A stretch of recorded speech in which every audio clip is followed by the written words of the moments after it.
stream anytime, anywhere with the free PBS app.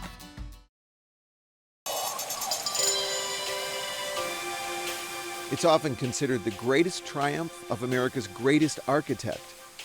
But when Frank Lloyd Wright was hired to design Fallingwater in 1934, many thought his career was over. A lot of people counted him out. They were wrong. Frank Lloyd Wright had risen to fame 25 years earlier by radically reimagining the American home with his earth-hugging prairie style. Since then, a series of well-publicized affairs and divorces had tarnished his reputation. And with the arrival of modernism, many thought Wright was a thing of the past. The modernist tastemaker Philip Johnson ridiculed Frank Lloyd Wright as the greatest architect of the 19th century. Ironically, Wright is one of the most important inspirations for that movement. So he's actually seeing an echo of himself in modernism, and it vexes him. Now 67 years old, Wright would be given his chance at a comeback from a Pittsburgh department store owner. Edgar Kaufman was a match to Wright in every way. How so? He was a big personality, and people still talk about his presence in a room. He sort of took over. It was just a coming together of the stars here at Fallingwater. You had a great architect who needed a project to reestablish himself, a client with deep pockets who wanted to make a name for himself, and a spectacular site. Edgar Kaufman had used his land southeast of Pittsburgh as a summer camp for his employees. But he saw a chance here to bolster his reputation as a patron of the arts by hiring a big-name architect to build him a spectacular second home. Kaufman brought Frank Lloyd Wright to the property in 1934, making sure to point out his family's favorite spot. The waterfall was a place they loved on the property, and they would come here to picnic, bathe beneath the waterfall. Edgar Kaufman expected Wright to put the house downstream, where Kaufman could admire his waterfall. But Frank Lloyd Wright had made a career out of shattering expectations. The normal thing would be that the house would be set back and you'd look at the water as this sort of nature feature. And Wright, no, couldn't be, that's too ordinary, couldn't be satisfied with that.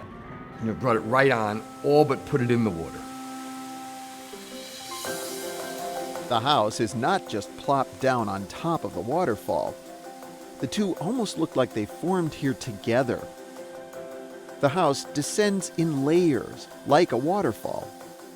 Wright achieved this effect with a series of reinforced concrete terraces. They seem to extend dangerously far from the house. But in fact, the tremendous weight of the terraces is counterbalanced by the heavier core of the house, which is anchored securely to the cascading site. It's an engineering trick called a cantilever. The cantilever structure allowed Wright to have his house hover over the waterfall as if it were sort of a helicopter permanently there.